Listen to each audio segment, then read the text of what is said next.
Hello, welcome to 1000 Words, Stories on the Way. My name is Matthew Clark. Thanks for stopping by the podcast this week. I skipped last week because I got sick and I lost my voice, but it's mostly back, even though it did crack quite a bit Sunday as I was trying to sing in church. But here we are again this week, and I do want to share a little about something that came up in a conversation the other day about the word confession, and it was encouraging to me. As you know, the point of this podcast is to share those little things along the pilgrimage of faith that keep us going, that keep us trusting Jesus. And one thing that I find the Lord doing again and again is buying back lost things. And that is the meaning of redemption, actually, to buy back something that's lost. Or that's one of the meanings. But sometimes he even buys back certain words or feelings that have been stolen by bad experiences or by deceit. That happens to me a lot, actually. Some word or idea will have a terrible feeling attached to it, and the Lord will slowly walk me through a process of naming or identifying those lies that have taken that word or idea hostage. So it's like if you can imagine you offer someone a spoon for their cereal, and then they cringe and they say, "Ugh, gross, I hate spoons." And when you ask why, they say, "Well, because spoons have mud on them, and they make cereal taste awful." Well, then you go on to find out that their parents had this super weird habit of dipping all the spoons in mud before they put them in the utensil drawer. And they thought that was normal because it was normal in their family. But then you take them to the sink and together you wash a spoon, and then you hand it to them, and it's clean and shiny for the first time in their life. And they say, "Oh, that's what a spoon is supposed to be like." And you say, "Yeah. Spoons are actually wonderful and really helpful." That's a really silly example, but you get the idea. There's so many good things that have been covered in mud, and we've been taught that this gross, muddy version was the real thing.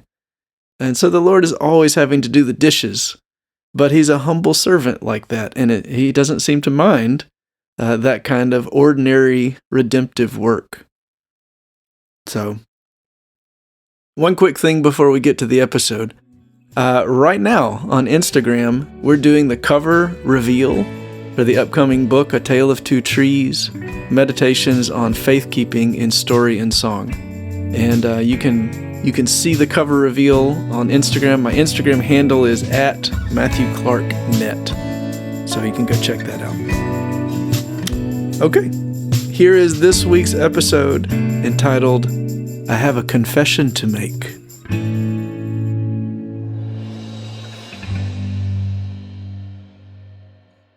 I have a confession to make. If I stop right now and I give you 10 seconds to notice how that sentence makes you feel, what happens? Let's try it. Here's 10 seconds to think about this phrase, "I have a confession to make."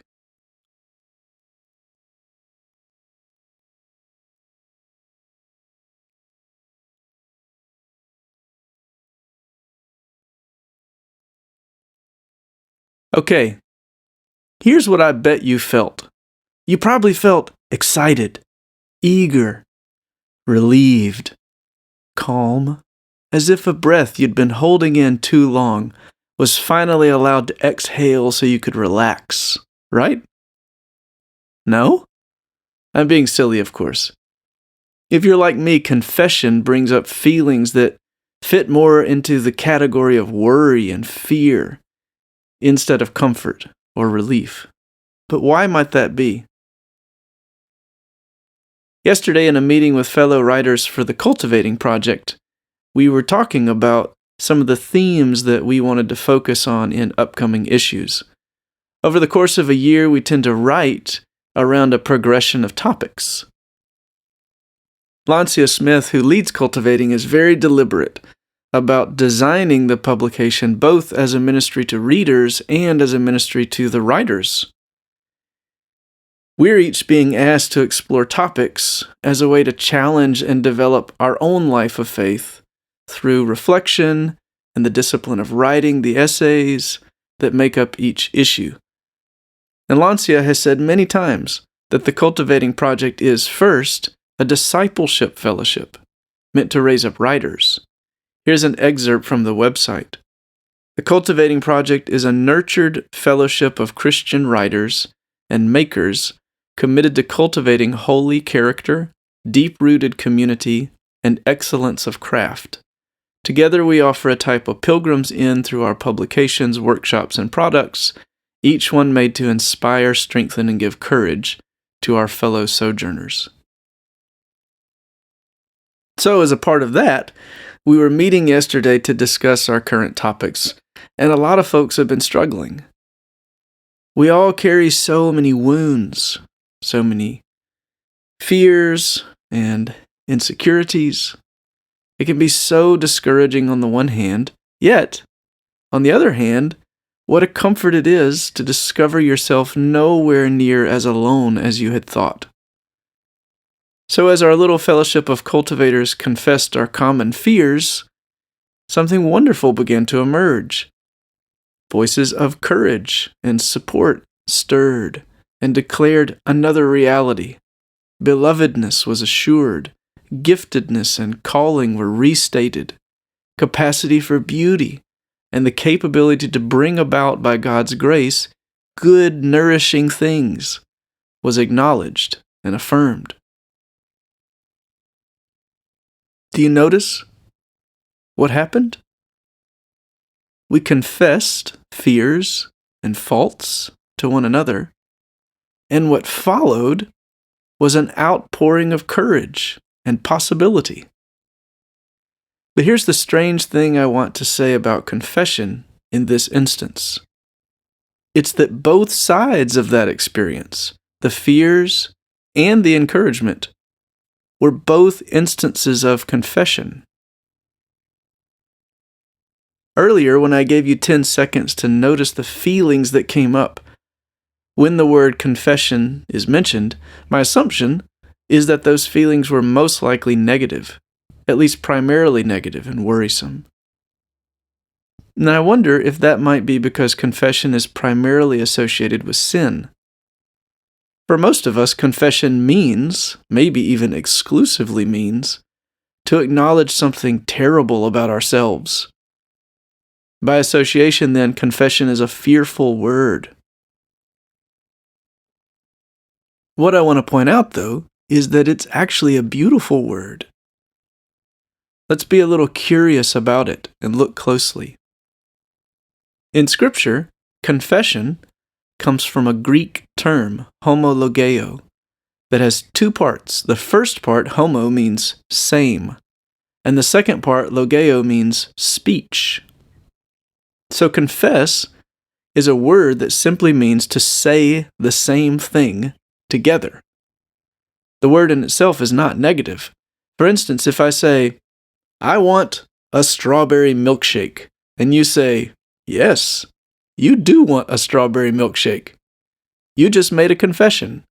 You and I are saying the same thing together. Just this morning I noticed that a usage like this was already sitting right under my nose in a famous passage about salvation, Romans 10:9. That passage says, if you confess with your mouth that Jesus is Lord, and believe in your heart that God raised him from the dead, you'll be saved. What feelings arise from that usage of the word confess, I wonder? My guess is that the phrase, I have a confession to make, and if you confess that Jesus is Lord, call up two pretty different emotional responses. But it's the same word. To confess that Jesus is Lord is to join your voice to God's and say the same thing together about Jesus. God has said, "This is my beloved Son, in whom I'm well pleased. Listen to him."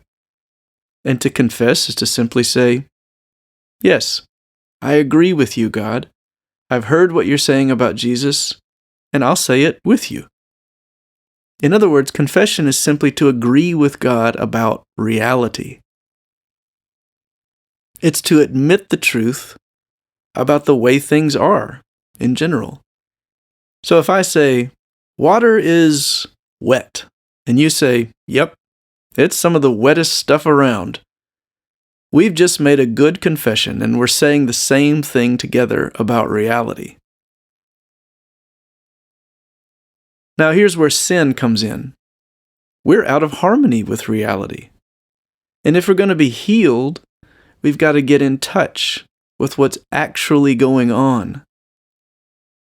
God is being honest with us about the way things are. And confession is a move we make towards honesty. If God is saying, "Friend, you're deathly ill," and I say, "I'm fine," then I'm not participating in reality. I have no way of accessing healing. But if I confess and I say, "I do really feel terrible, actually, please help me," now I'm in touch with reality. And all the resources of God are within reach. Confession is no fun in that sense, but it puts us in touch with reality so that we can be cared for by our healing Redeemer. But remember, confession works the other way too. If God says, "You are very beautiful, you are worthwhile, you are dearly loved, you are capable of incredible good, you are gifted for good works, you are washed clean, you have been joined to the family of God," then the right response is also to make a confession in the joyful sense. God is calling us to confess, meaning to say along with Him the same thing He is saying about us. The same thing He says is the state of reality. He's calling us to say, "I confess together with you, God, that I am beautiful, worthwhile, dearly loved, capable of incredible good, gifted for good works, washed clean and joined to the family of God." That is also a confession. Now I want to give you 10 more seconds, like we did at the beginning, to notice how saying Amen and agreeing with God about the good things He's saying about us, to notice how that makes us feel. Here's 10 seconds.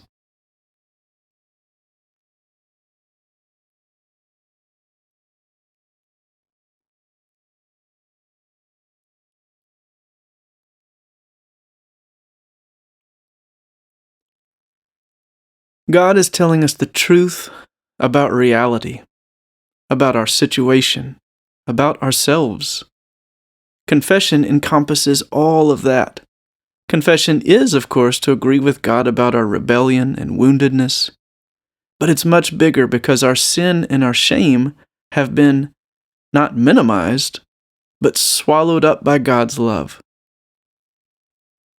Confession ultimately calls us to hear God's blessing over us, spoken through Jesus, the Word Himself, and to allow ourselves to fully and deeply receive it. We honor the love we're given by simply receiving it. If God says, "You're so precious and desirable that I would lay down my life for you," you can take Him at His word. If, as the Scriptures say, the King is captivated by your beauty, then you can confess with God that, bizarre and unlikely as it feels, this is indeed the case.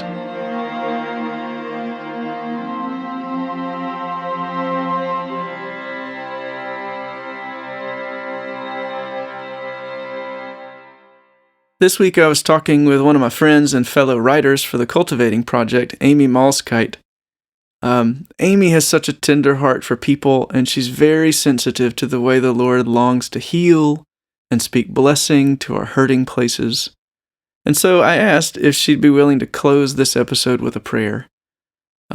As she prays this, I hope you can join Amy in allowing the blessing that Jesus speaks over you, allowing that to sink in. It does actually take some courage to agree with God about His love for us. So I'm really thankful for Amy's courage and the way that she intercedes here for us. So here's that prayer. Oh God, I confess that I do not know how to confess. Thank you that this is not a problem for you. So come and open my eyes to see you, and to see with fresh eyes the story you are writing, to see myself and my story in light of your redemption, hope, and goodness, in light of you, who are most real. Thank you that because of the cross, my pain has a place to go. Spirit of Jesus, you are not just with me, but in me. As you speak words of truth to my heart, I choose to align myself with them and to name these real things into this beautiful broken world and to the hurting people around me. I welcome your nearness today.